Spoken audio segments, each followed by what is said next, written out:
Hi friends, आशा करता हूँ आप सभी अच्छे होंगे। मेरा नाम है मनीष और आज मैं आपको पढ़ाने आया हूँ 9th क्लास का पहला चैप्टर। एक बच्चे ने मुझे कमेंट करके बताया था सर 9th क्लास का भी पढ़ाइए, तो मैं लेकर आया हूँ 9th क्लास का पहला chapter. So let's take the book and start reading with मी।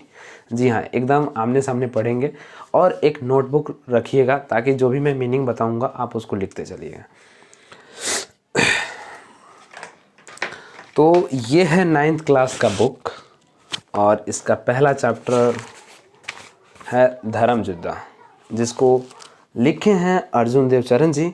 इनके बारे में जो भी इंट्रोडक्शन दिया हुआ है वो हम पहले ही पढ़ चुके हैं, मैंने पहले ही इसके बारे में वीडियो बनाकर डाल दिया है।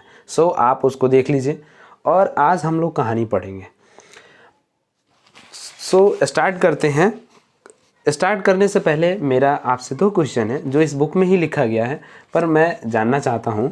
पहला क्वेश्चन ये है कि what forms the identity of a woman in the society. वो कौन सी चीज़ें हैं जो एक औरत की पहचान बनाती हैं, ठीक है। और दूसरा क्वेश्चन ये है कि how is marriage related to the identity of woman. Actually मेरा भी शादी नहीं हुआ है, फिर इसलिए मैं चाहता हूँ कि आप इस क्वेश्चन का जवाब दें कि मैरिज कैसे संबंधित है एक औरत की पहचान से। मैं चाहता हूं कि आप इस क्वेश्चन का जवाब दें ताकि मैं भी जानूं, चाहे आप इस क्लास में हैं या नहीं हैं, आप किसी भी क्लास में हो, आप पढ़ते हो या नहीं पढ़ते हो, अगर ये सुन रहे हैं तो आपको इसका जवाब देना चाहिए, है ना। आपकी समझ से इसका आंसर क्या होना चाहिए, मैं ये जानना चाहता हूँ। मैं आपको बताता हूँ, कहानी सुनाता हूँ। इस एकदम ये कहानी जो है एकदम कन्वर्सेशन की तरह है, वार्तालाप जो एक माँ, एक डॉटर और एक हस्बैंड के बीच में वार्तालाप होता है। स्टार्ट करते हैं। ये कहानी जो है वो एक यंग लड़की की है जो क्या करती है, महाभारत पढ़ती है, जो हमारे स्क्रिप्चर्स हैं, महाभारत, रामायण, इन सब को पढ़ती है और इनमें देखती है कि एक हमारा जो समाज है, वो हमारे समाज का जो रवैया है औरतों की तरफ निर्दयी है, कठोर है ना, रूढ़िवादी है। तो इन सब चीज़ों को लेकर के वो दुखी होती है और वो अपने पेरेंट्स से, अपने शिक्षक से पूछती है कि आखिर एक औरत की पहचान क्या होती है, what is the identity of a woman, और उसके अधिकार के बारे में पूछती है। स्टार्ट करते हैं। मैं चाहता हूँ आप मेरे क्वेश्चन का जवाब जरूर दीजिएगा। स्टार्ट करते हैं। पहले पद्मा बोलती है, mother what is the identity of a woman. एक औरत की पहचान क्या है। माँ बोलती है, why do you ask that. तुम ऐसा क्यों पूछती हो। मतलब आजकल ऐसा होता है कि माँ, पेरेंट्स जो होते हैं, अब जैसे बच्चों का ख्याल क्या है कि मतलब वो पढ़ेंगे कहीं पे और कुछ लगता है तो वो पूछना चाहेंगे अपने पेरेंट्स से, अपने बड़े भाई से। तो वो ऐसा लगता है कि मतलब तुम ऐसे क्वेश्चन क्यों पूछ रहे हो, कहाँ से सीख रहे हो ये सब बेकार के क्वेश्चन, ऐसा लगता है। और ऐसे माता पिता कहते हैं कि मतलब क्यों ऐसे क्वेश्चन पूछ रहे हो।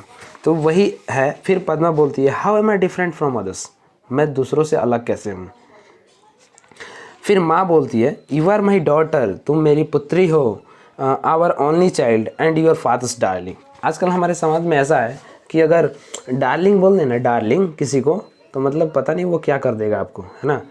डार्लिंग का जबकि मतलब पता नहीं अर्थ का अनर्थ नहीं कहते, निकाल कर बैठे हैं। तो गाँव शहर में तो चल जाएगा, पर गाँव में किसी को बोलिएगा डार्लिंग तो इतना गुस्सा हो जाएगा, मुझे डार्लिंग बोल दिया है, तो पता नहीं आपको गाली वाली सब कुछ दे देगा, कुछ अटपटा ही बोल देगा, ठीक है। तो डार्लिंग थोड़ा सोच समझ के बोलिएगा किसी को। वैसे डार्लिंग का मतलब कुछ खराब होता नहीं है, होता है डियर, प्रिय, लाडला, लाडली, ठीक है।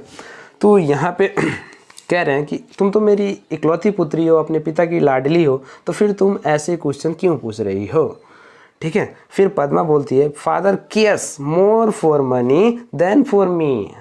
ऐसा कुछ नहीं है, पिताजी जो हैं वो पैसों का ख्याल करते हैं मुझसे ज़्यादा केयर करते हैं पैसों का। It takes a heart to bestow love. मतलब अगर किसी को लव देना है, प्यार देना है, तो उसके लिए दिल चाहिए, और पिताजी के पास तो है ही नहीं, है ना। बेस्टो का मतलब होता है, बेस्टो का मतलब होता है प्रदान करना, देना, अर्पित करना। तो इसके लिए आप गिव तो आपको पता ही है ना। उसके बाद आप कॉन्फर यूज़ कर सकते हैं, है ना। अब प्रोवाइड का मतलब भी देना ही होता है। एंडो भी यूज़ कर सकते हैं आप। अब देखिए मैं इतना वर्ड क्यों बता रहा हूँ आपको।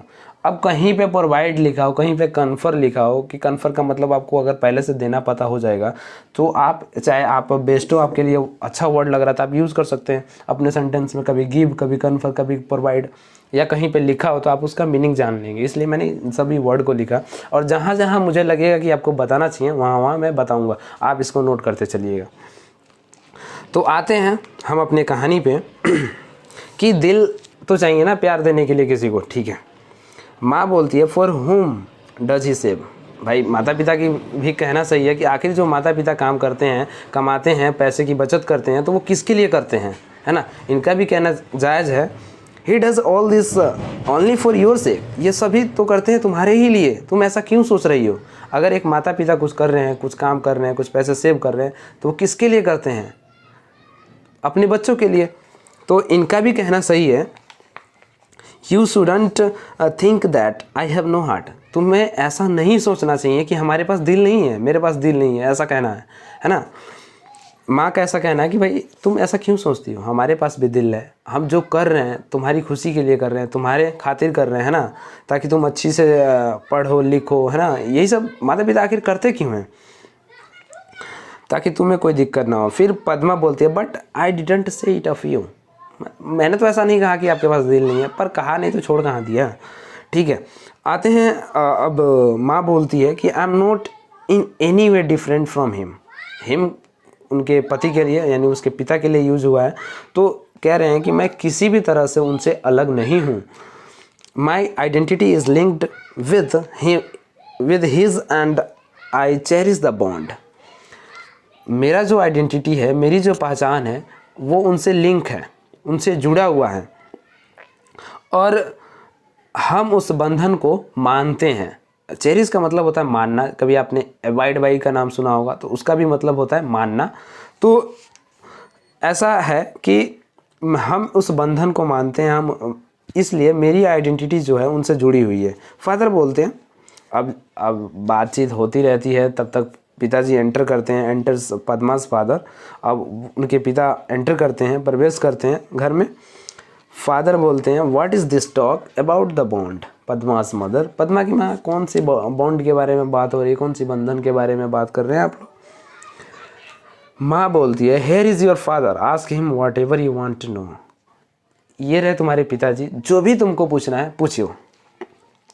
फादर बोलते हैं व्हाट इज़ माई चाइल्ड, क्या है मेरी बच्ची। माँ बोलती है she wants to know what is the identity of a woman. ये जानना चाहती है कि एक औरत की पहचान क्या होती है। अब आगे क्वेश्चन होता है, फादर बोलते हैं you will know it dear when you are married. जब तुम शादीशुदा हो जाएगी, जब तुम्हारी मैरिड हो जाएगी, तब ये सभी क्वेश्चनों का जवाब तुम जान जाओगी कि कैसे एक औरत की पहचान क्या है। पर अब लड़की है भाई, मानने वाली तो है नहीं, यह तो पूछ के रहेगी। अब देखिए यह क्या पूछती है, does marriage lend the identity to a women. क्या एक शादी ही एक औरत की पहचान देती है, उसके पहले उसका पहचान नहीं है क्या। तो फिर देखिए माँ क्या कहती है, what is a woman without a husband. एक औरत होती ही क्या है, एक औरत होती क्या है बिना हस्बैंड के। फिर पद्मा बोलती है what if one does not get married. क्या होता है जिनका शादी नहीं होता है। अब मतलब ये जो लड़की है, आप इसको जवाब देते रहिए, कितना भी मना करते रहिए, ये पूछती रहेगी। इसके सवालों का जवाब जब तक इसको सेटिस्फाइड नहीं करता ऐसा किसी का आंसर, तब तक ये पूछती रहेगी। तो ये है, कह रही है कि मतलब what if one does not get married. तो माँ बोलती है, देखिए अब माँ और बेटी का तो सवाल है, क्वेश्चन चलता ही रहेगा ना। तो पद्मा उसकी माँ बोलती है why do you always ask such a senseless questions. मतलब तुम ऐसी बेहूदगी वाले, बेवकूफ़ी वाले क्वेश्चन क्यों पूछती हो, है ना। सेंसलेस, देखिए ये जो सेंसलेस है ना। सेंस का मतलब होता है दिमाग, और लेस का मतलब ऐसा, ये सुफिक्स है, इसका मतलब होता है विदाउट। अब बिना दिमाग का जो होगा वो क्या होगा, सेंसलेस होगा। अब इसी को कोई कहता है तुम बेअक्ल हो, तो आप बेअक्ल का खोजने लगेंगे। यार बेअक्ल का क्या होता है? सेंसलेस, फुलिश, फुल, है ना, स्टूपिड, डम्ब, ये सभी आपको पता होना चाहिए। मतलब या इसकी जगह, सेंसलेस की जगह, मतलब ये भी कह सकते हैं कि आप मीनिंगलेस क्वेश्चन क्यों करती हो, है ना। फिर पद्मा बोलती है what about a women whose husband is dead. ठीक है, अब जिसके पति मर जाते हैं उस औरत का क्या होता है? मतलब ये लड़की जो है वो मानने वाली नहीं है। आप लाख मना कर दे, इसको समझा दे, कितना भी कुछ कह दे, पर ये क्वेश्चन पूछ के ही रहेगी, ये मानने वाली नहीं है। तो कहती है अच्छा ठीक है, उसका क्या होता है जिसके पति मर जाते हैं? तब इसकी माँ देखिए क्या जवाब देती है, life is hello for her. उसका जीवन नर्क हो जाता है। पद्मा बोलती है दैट्स इनजस्टिस। ये तो मतलब अन्याय है ना। इनजस्टिस का मतलब क्या था? अन्याय। मतलब जिसके पति मर जाएंगे वो क्या हो जाएगी? उसका जीवन नर्क हो जाएगा, ये कैसे हो सकता है? तो एक्चुअली मैं यहाँ पे एक और वर्ड बताना चाहता हूँ। ये जो डेड है, ये तो एडजेक्टिव है जिसका मतलब होता है मृत, ठीक है, पर कभी कभी ये एडवर्ब की तरह भी काम आता है। एडवर्ब की तरह भी ये काम आता है, जिसका मतलब होता है एब्सोल्युटली, कंप्लीटली, ठीक है, पूरी तरफ से। जैसे कोई कहता है ना कि they arrived dead on the time, तो इसका मतलब क्या हुआ कि वो समय पर, सही समय पर पहुँचे, है ना। ये नहीं कि अब डेड का मतलब मृत समय पर पहुँचे, ऐसा कुछ नहीं है ना, या मृत होकर। तो इसका मतलब ये है, मैं ये वर्ड बताना चाहता हूँ आपको। आई होप ये बात समझ। आगे कहानी को देखते हैं। खैर इस तरह के आते रहेंगे। पूरी जब वर्ड ये बुक पढ़ेंगे ना तो आपके पास लॉट ऑफ वर्ड्स होंगे, तब आप इंग्लिश बोलेंगे, अपने सवालों का जवाब इंग्लिश में, अपने हर बात का जवाब आपको बहुत सारी मीनिंग, मैं एक मीनिंग का बहुत सारी मीनिंग बताते चलूँगा जहाँ पे मुझे लगता है कि बताना चाहिए।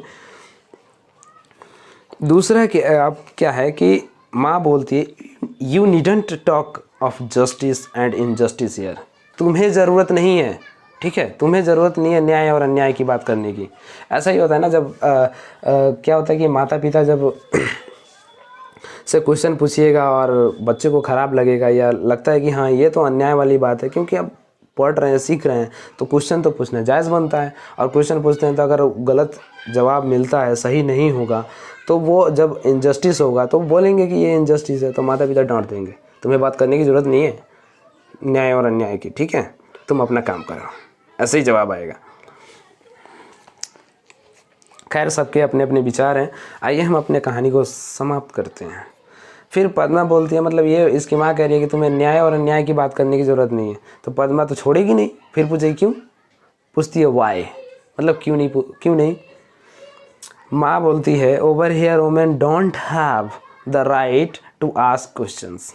यहाँ औरतों को प्रश्न पूछने की, क्वेश्चन पूछने का अधिकार नहीं है।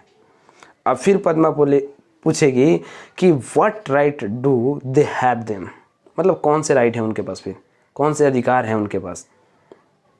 फादर बोलते हैं rights are for equals dear, मतलब जो भी अधिकार हैं वो सबके लिए समान है डियर। पद्मा बोलती है why is a home consider a palace for bargaining, मतलब घर को एक बार्गेनिंग की तरह, बार्गेनिंग वाले जगह की तरह क्यों देखा जाता है, क्यों समझा जाता है ना। बार्गेनिंग का मतलब सौदेबाजी जहाँ होता है, जहाँ पे मोल तोल होता है, उस तरह से घर को क्यों समझा जाता है। One shouldn't live in such a palace, कौन ऐसी जगह पर रहना चाहेगा, कोई नहीं रहेगा, है ना। फिर फादर बोलते हैं you will get the same replies to this questions wherever you go, मतलब यहाँ तक आपने जो भी क्वेश्चन पूछा उन सारे का जवाब आपको सेम ही मिलेगा, आप कहीं पे भी जाती हैं तो, ठीक है। फिर पद्मा बोलती है मतलब ये मानने वाली लड़की तो है नहीं, ये तो पूछती रहेगी, चाहे आप किसको डांट ले, कुछ भी कह ले, सेंसलेस कह ले, पुलिस कह ले, फुल कह ले, डम्ब कह ले, जो भी कहना कह लीजिए, पर हम तो मानने वाले हैं नहीं, हम तो क्वेश्चन ही पूछेंगे। कहती है but the identity of women is the identity of human race. जी हाँ, एक औरत की पहचान ही तो होती है ना, मानव जाति की पहचान। A society sense women, sense का मतलब होता है विदाउट, ये भी प्रीपोजिशन है, तो एक समाज रह ही नहीं सकता है बिना ओमेन की, बिना औरत के, ठीक है। फादर बोलते हैं that's why they say that marriage lends this identity. इसीलिए तो कह रहा हूँ, दैट्स वाई, इसीलिए तो कह रहा हूँ कि मैरिज जो होता है वो आइडेंटिटी देता है, एक औरत की पहचान देता है। फादर बोलते हैं कि अब पद्मा बोलती है so if a girl does not get married she has no identity. तो आपके कहने का मतलब ये है, जैसे आप कह रहे हैं कि हाँ एक शादी ही एक औरत की पहचान बनाती है, तो ठीक है।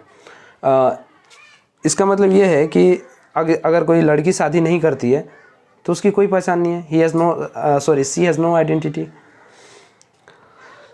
Why is it that an unmarried woman is venerated and called a saint? अच्छा ठीक है, मतलब ये मतलब अन्याय है ना कहीं तो, कि जिस लड़की का शादी नहीं हो रहा है उसकी कोई पहचान नहीं है, जबकि जिस लड़के का शादी नहीं हो रहा है उसको सम्मान दिया जाता है, उसको सेंट बुलाया जाता है, साधु बुलाया जाता है। ऐसा क्यों? जबकि while an unmarried woman is called immoral and wanton, मतलब जबकि जो औरत का शादी नहीं होता है, जो शादीशुदा औरत नहीं होती है, उसको अनैतिक बोला जाता है, वांटन बोला जाता है ना। तो ऐसा क्यों? आई होप ये कहानी आपको समझ में आया होगा। अगर आपको अभी लगता है कि इसमें कुछ रह गया तो आप मुझे कमेंट करके बता सकते हैं। मिलते हैं नेक्स्ट वीडियो में नेक्स्ट चैप्टर के साथ। जय हिंद।